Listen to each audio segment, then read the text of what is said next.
Chapter 12, Monday, 10 p.m., Rethinking Life. As promised, Larry and Riley sat at a table in the bar. They were thoughtfully playing the part of a couple to give me my own side of the booth. It also allowed them to keep their backs to the wall while watching the bar entrance.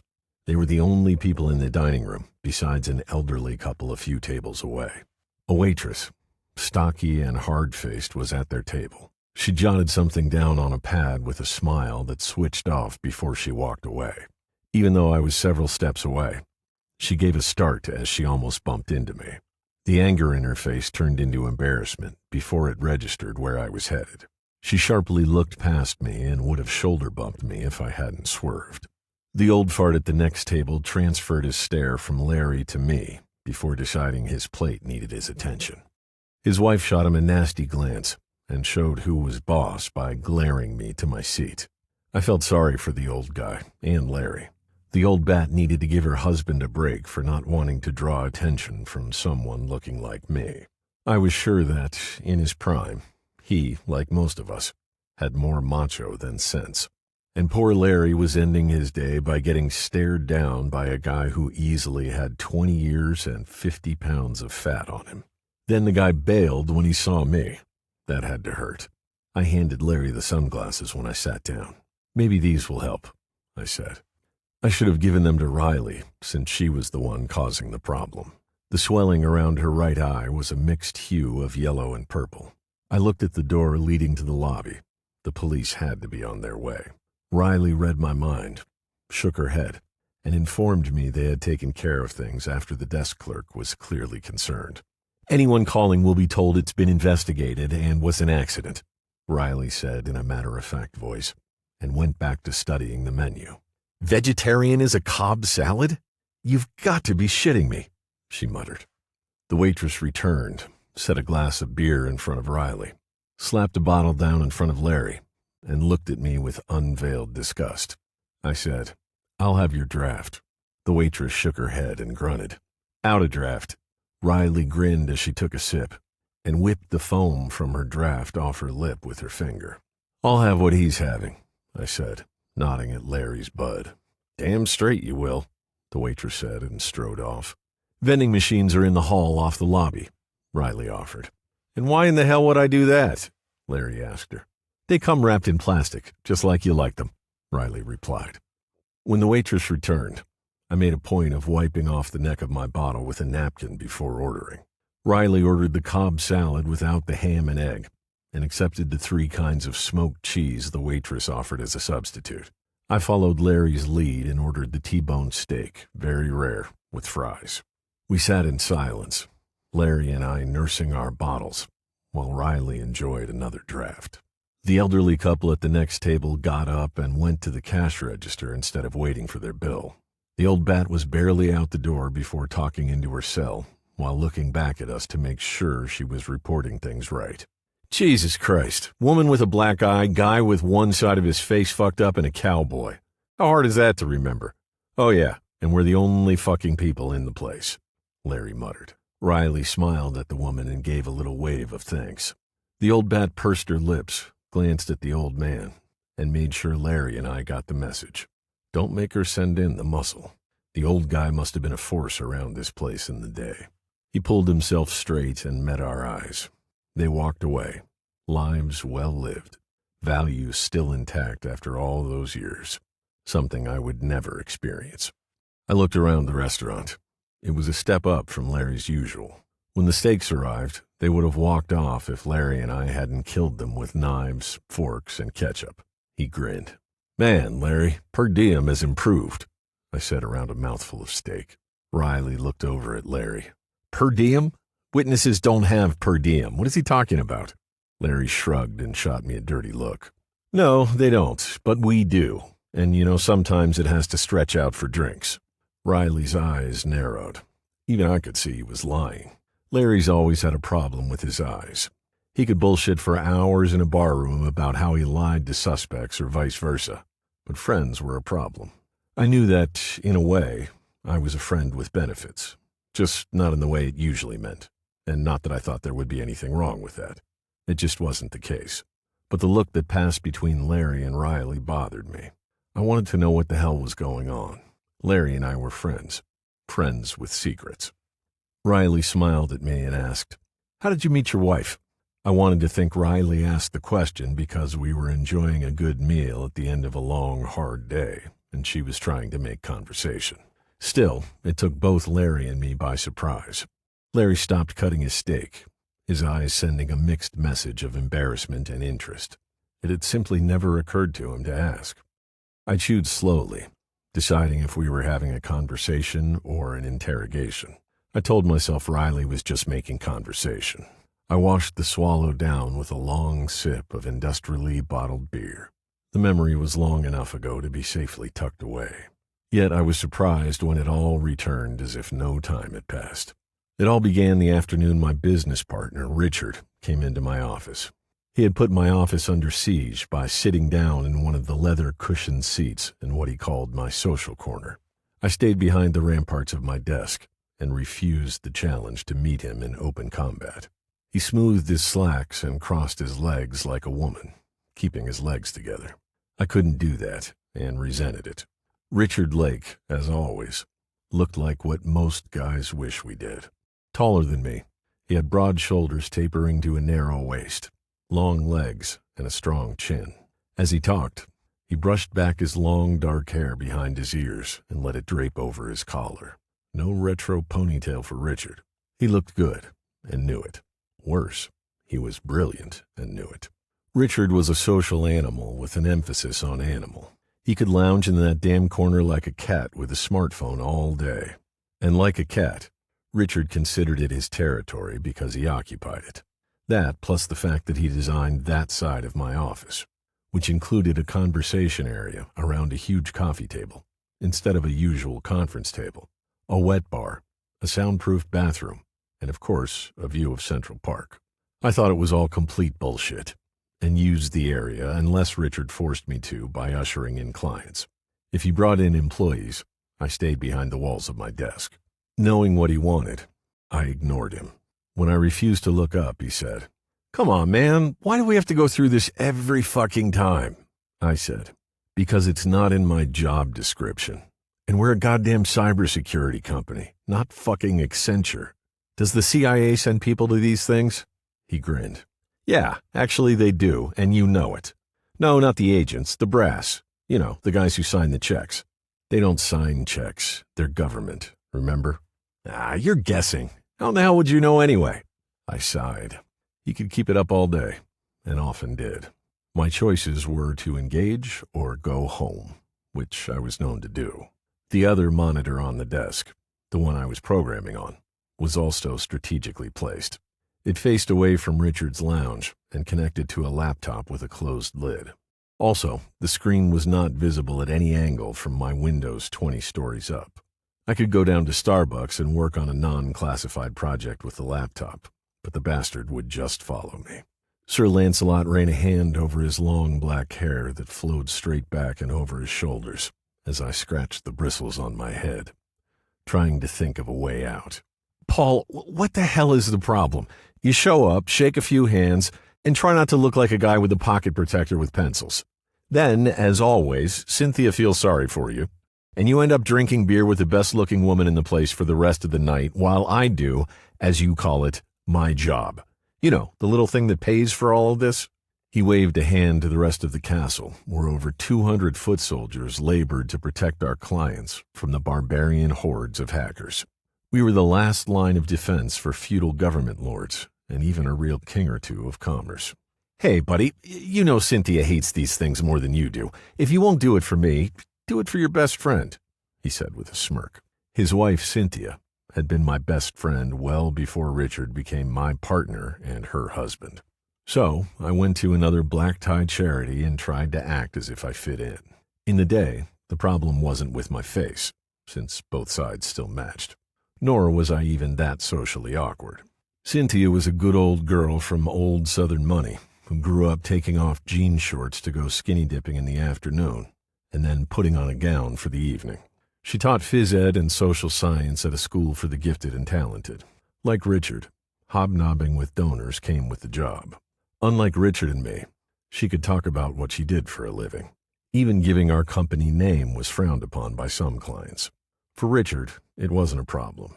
He didn't come from old or even new money, but he was prep school and Ivy League. There were always frat brothers willing to be his wingmen. I graduated from a High Plains, Wyoming high school, got a scholarship at MIT, and never had time for frat guys. I liked them just fine. It was just that all of my spare time was spent making money mowing fairways in the early morning hours, when the frat boys were finally getting to bed if they were lucky. But mowing fairways was why my student loans were a fraction of Richard's. While waiting for Cynthia, I slid into groups of people where the discussion revolved around the simple things in life: football, rock and roll, and streaming TV. I tried to find people like me, glad to enjoy looking down at the grass and not overly worried about the dire condition of that grass. The problem with some of these types was that they enjoyed a lot of things in life that they shared over what they assumed to be secure emails. You might believe these guys are idiots, given how often emails are outed. But you would be mostly wrong. They rightly assumed that spouses, girlfriends, boyfriends, parents, children, neighbors, and others would never have an opportunity to see their most private thoughts. But they were wrong to assume they had a better chance of getting struck by lightning than being hacked and outed. As promised, Cynthia didn't bring someone for me to meet that night. When it came time for us to drink craft beer and talk the night away, I stood her up. I had met Gabriella. She was not the only exotic beauty in the room. It was Washington, D.C. I was sure there were other ballerinas with dark eyes, long black hair curling over bare shoulders, and full red lips. Nor was she the only one with an accent. The beautiful and plain, the young and old, the fashion queens sipping champagne, their liveried servers, the bold schemers and fawning sycophants, all ceased to exist from the moment I saw Gabriella on Richard's arm and headed for me. Larry coughed, and I looked up from the table. In a soft voice, Riley said, "I'm sorry. I didn't mean to make you uncomfortable." I looked around the empty bar room and felt my fingertips trace the ridges along my face. My companions looked away, embarrassed.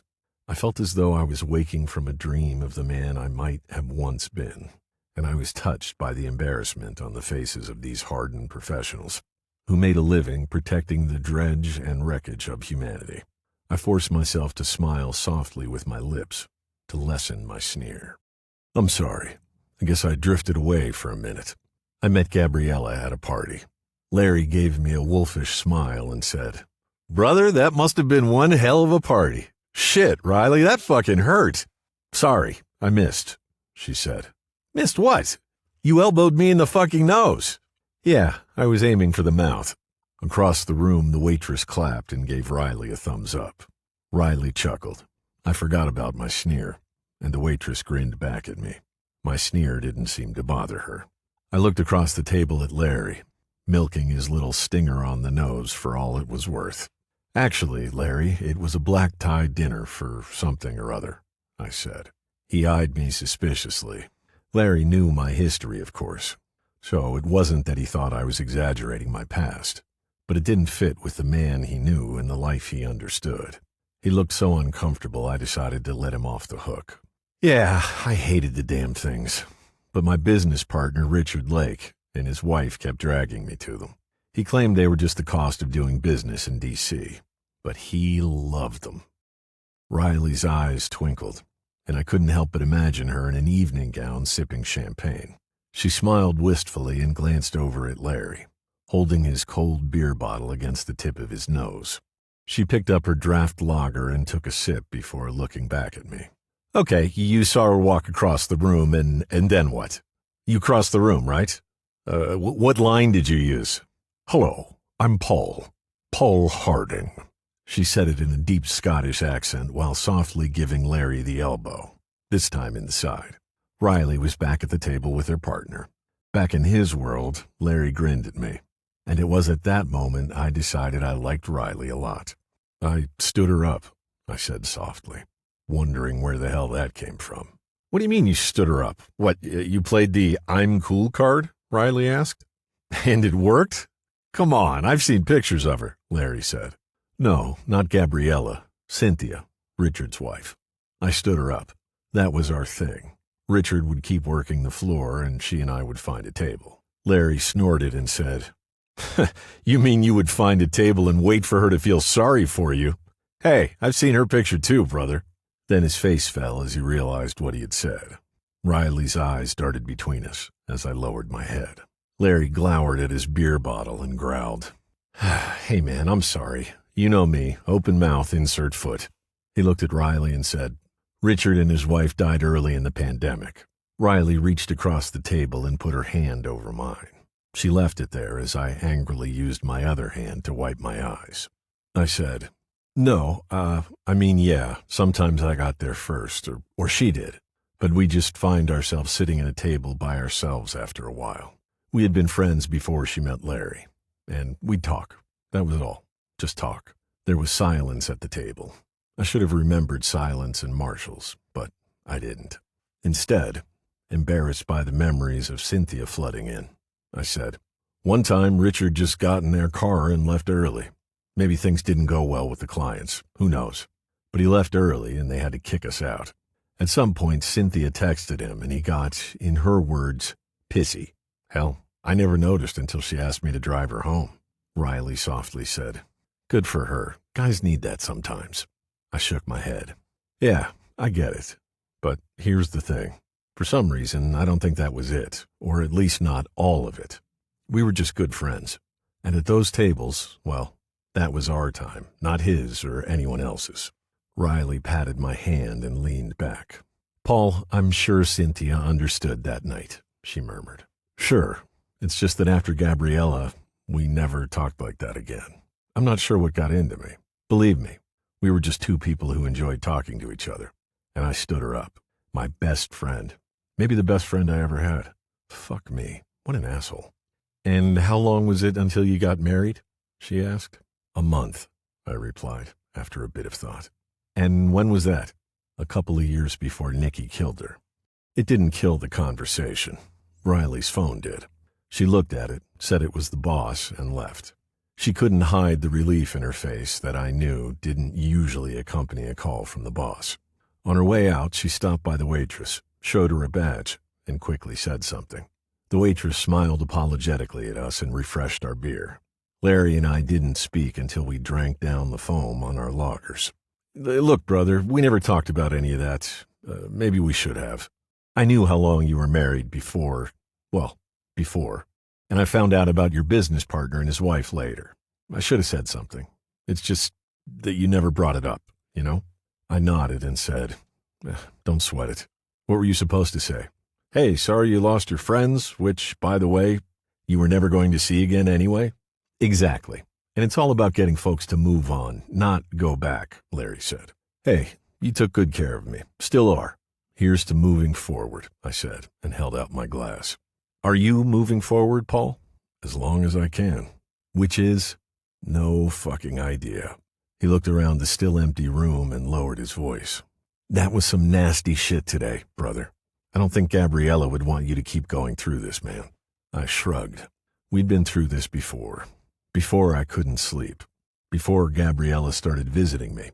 And before Weeble tracked me down. "So you think I should take Weeble up on his offer? Just keep tripping out until someday I don't even notice him taking out my brain? And for what? Some rich pukes who have more than the rest of the planet can enjoy it forever? How do they even get away with that shit?" He took a long pull, keeping his eyes on me over the edge of the mug. He pointed at me with the same finger he used to wipe the foam off his lip. It was one of his cheap cop tricks. And even though I knew better, I dropped my eyes to look at that damn wet finger, making it look and feel like I was guilty. "Paul, look at me, damn it. Try to pay attention," he snapped, and kept going before I could tell him to fuck off or wipe off the finger. "In case you missed it, if this got out, half the country would be shooting themselves in the head to get your deal." No, let me finish. "And the reason half the fucking country would take the deal is because some other rich fucks almost put the goddamn drug cartels out of business with medical-grade opium. And no, wait for it. They don't get arrested. Don't go inside. And they're upset about not being able to treat the fines as business expenses. And poor you, You're pissed off because these rich pricks saved your life and now want to put you somewhere where you can get high every day, soak up the rays, and get laid. Give me a fucking break. I sneered at him and said, sure, that's one way to look at it. So how about this? You guys help me find Nikki, and I'll give Weeble a call. Witsex scrimps on witnesses they will never put on the stand. Larry couldn't match my smile sneer, but he had a killer evil grin. Well, not sure how that works out for Weeble after Nikki blows your brains out. Or this Horn guy does. I saw his work last night. Large caliber hole in the forehead. Brains all over the place. It was easy to forget what he did for a living. Too easy. Yeah, I would hate for Weeble to get screwed on the deal. He shook his head in wry amusement. Paul, the guy is a prick, and sure, his sponsors crossed the line, but you didn't have to book it out of the place I got for you. All you had to do was call me before you moved, not after.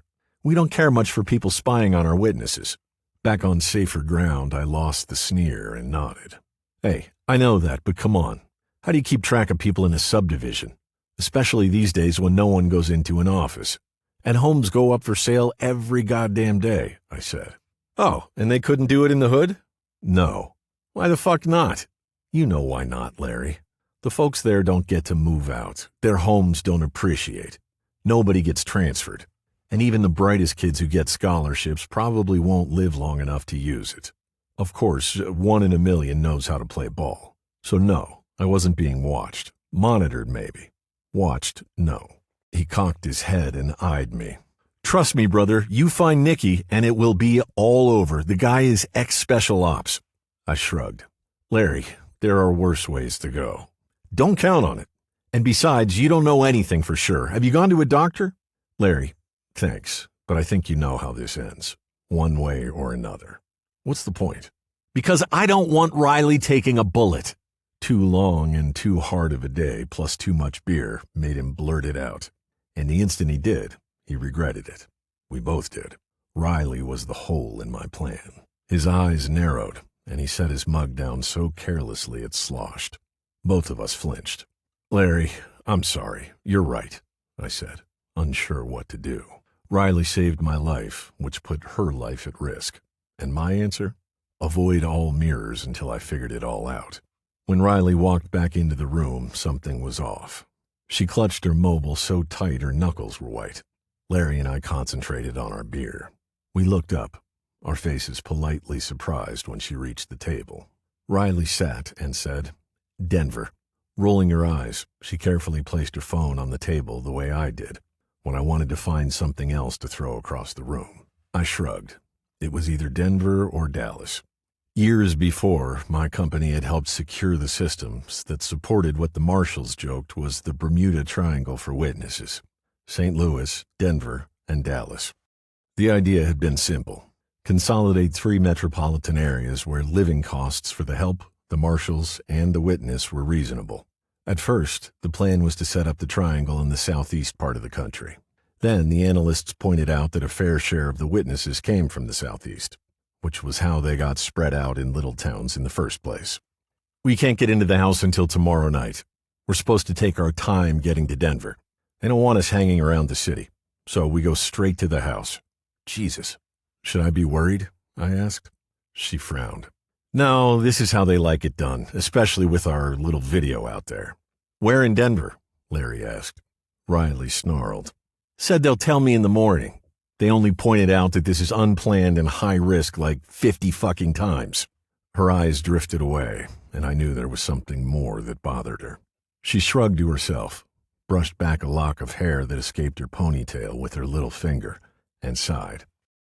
I got us rooms. You and Larry are sharing a 2-bedroom. It's got a living room and kitchenette. One spent 2 months living in one. They're okay. About 3 times as large as your place in St. Louis, Paul, including the garage. How do we rank that? Larry asked. She shook her head and said, What part about high risk and unplanned did you miss? Sorry, that's what I'm going to say when they ask. Oh, we have to hang out somewhere all morning. How could I hang out with Mr. High Risk here at a truck stop? Fucking pencil-pushing assholes.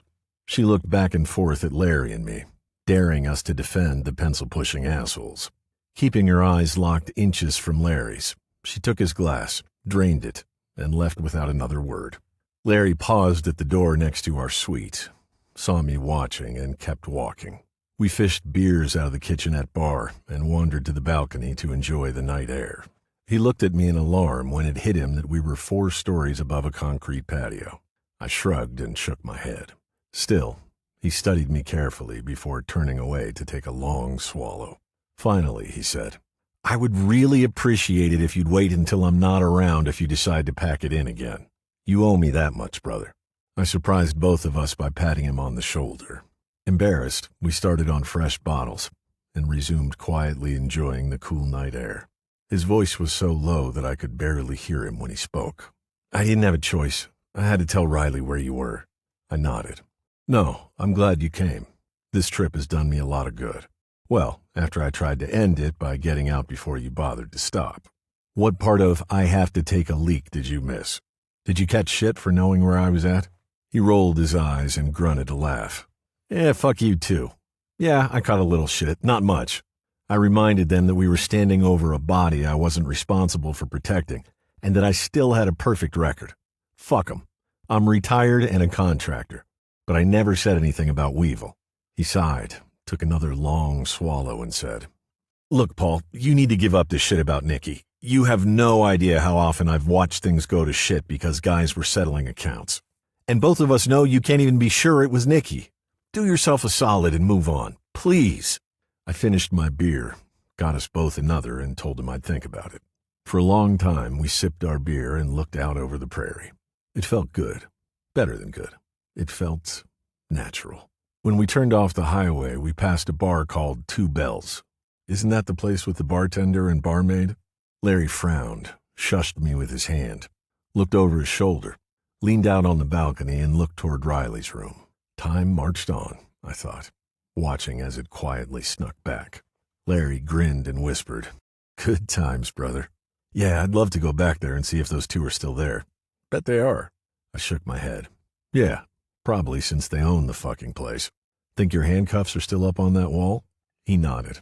"I know they are, along with another set I took the next time I drove down this way. Of course, there's enough iron on that wall to lock up half the damn state. Every single one with a badge number in Sharpie, without the first and last number. Oh, and a date. How many do you think are up there?" He pursed his lips and shook his head. "Not near as many as you'd think with those two. I mean, they could line the whole damn street with cuffs if they wanted. No, they're picky, and you gotta be able to handle both of them. And you have 2 sets of cuffs up there?" "Yep. And you aren't tempted to sneak over and see if you can add another pair?" Larry glanced down toward Riley's room again, not scouting, but considering. "No, brother, I'm not," he said quietly. Then he grinned and said, "Besides, I heard the daughter married a rich rancher from Texas, which means he has one hell of a mother-in-law." He squeezed my shoulder as he headed to his room, his hands still hard as steel. But he was going to bed and sleep before the bars were closed. Instead of entertaining a mother and a daughter, he would be snoring the night away. I shrugged. It was not something I would ever have to worry about. Getting old was not in the cards for me. I went to a room almost as big as the entire house I had left that afternoon. Being the third wheel not in on the joke was getting old. So I settled down to write a little program to level the playing field. Instead of coding, I found myself looking around the room. I realized that I had missed it all. The comfort, the normalcy, the safety. For the first night in 2 years, I wasn't listening to each car drive by, getting up, and looking out at the street if I heard one stop, always waiting for Weeble's men to come through the door. I had never told Larry the whole story about Weeble.